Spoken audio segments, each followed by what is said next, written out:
Yo, welcome back to the channel. Kamusta sa inyong lahat? Well, we kinda knew this was coming. I mean, I said drama was inevitable in my previous video the moment Kuro Games drops the anniversary patch details for version 2.3. Either we'll be clinking glasses in victorious celebration or we'll be rage posting in Discord. There's no in between here. And yes, there will come a time when the wins stop rolling in and corporate greed takes the throne. It's a cycle we've seen 1,000 times. The bigger a game gets, the stingier it becomes. Generosity fades, and player goodwill gets traded for quarterly profit margins. The heart shrinks while the bottom line expands. And yeah, they chose violence. No free limited 5-star, no standard 5-star either. No guaranteed limited banner, just vibes. Kuro really pulled the thanks for your support card and handed us a participation ribbon. It's like the closer Wuthering Waves gets to mainstream popularity, the more it starts morphing into yet another Hoyoverse side project. And sure, we technically got 37 free pulls, except wait, that includes some reposition rewards from version 2.2 that got compressed to make room for the so-called anniversary content. If 2.2 had been a normal 45-day patch, at least 20 of those pulls wouldn't even count as bonus. So now here we are. Content creators, Reddit posters, and even normie casuals are collecting, face palming. After weeks of hype, teaser leaks, date-to-mind promises, and big expectations, we get this. And to top it off, after initially saying they'd be open to feedback, Kuro slammed the door shut real quick. Whether it was China's version getting something different or Tencent whispering profit margins into Kuro's ear, the end result is the same. The loyal player base, the same folks who stuck around despite the PvP drama, the revenue reports, and post-launch issues, got tossed a few limited time events with the usual amount of asteroids, a cosmetic or two, and told to go wish on every banner ever released. Oh, and good luck with that 50-50 while you're at it. Honestly, Hoyoverse put out more generous rewards during their anniversary last year than what Wuthering Waves gave us for both Lunar New Year and its first anniversary combined. Let that sink in for a moment. We went from praising Kuro Games as the last bastion of hope in the gacha hellscape to wondering if they're being run by someone who speedran the how to alienate your player base in 3 easy steps course. And now the slogans are flying like it's a protest rally. No free 5-star, 12 bait banners, only 37 pulls, is still no full region flight. Feels like the devs threw themselves a party and we weren't invited. I've seen every flavor of outrage, and to be honest, most of it is deserved. So let's unpack this for a moment. First off, if you expected a free Zani or a free Chacona, well, what kind of fairy tale do you think you're living in? We already got a free limited character in year 1, 2 selector events. This is a gacha game royalty levels of generosity already. We were living the dream. So imagining a third or fourth just materializing out of thin air. Come on, that's hopium laced with copium, but still, and here's where Kuro fumbled, anniversaries are about strengthening bonds. A free 5-star isn't just a bribe. It's a thank you note that people actually read. It builds loyalty, it makes people stay, and it makes players tweet, "Wuwa is the best game ever," unironically. And instead, we got what feels like the dev team yelling, "Be grateful," through a megaphone while handing us a plastic keychain.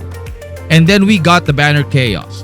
12 banners at once. Sounds like a dream, right? Until you realize it's the most polite way to mug someone in a gacha alleyway. Sure, if you've been saving and your main is in there, that would be great. But for everyone else, it's a trap disguised as choice. It splits your pity. It tempts your stash. It's not convenience. It's consumer manipulation in high definition. And yet, I can say that and still enjoy the game. That's not hypocrisy.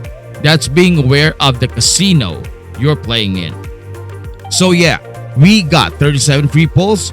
You'll probably end up with around 118 by farming everything in 2.3. That's still below the pity threshold if you get unlucky twice.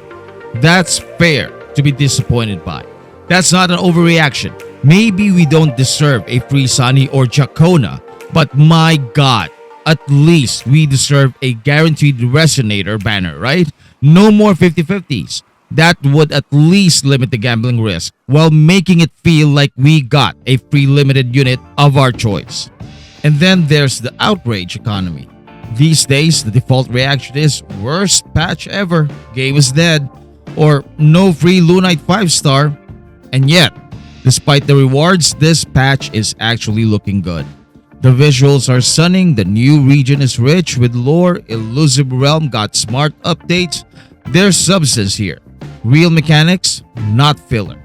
It's not a throwaway patch for sure. It's a solid update drowning in a sea of loot drama and trauma.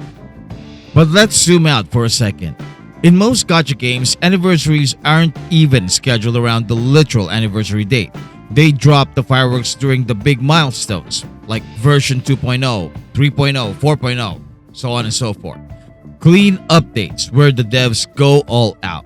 But Wuthering Waves, they drop the party during version 2.3, like showing up to your birthday with a leftover Christmas cake and a 30% off coupon for your next purchase. The expectation was anniversary is equal to fat loot, champagne, a 5-star in your inbox, and fireworks coded directly into the main menu.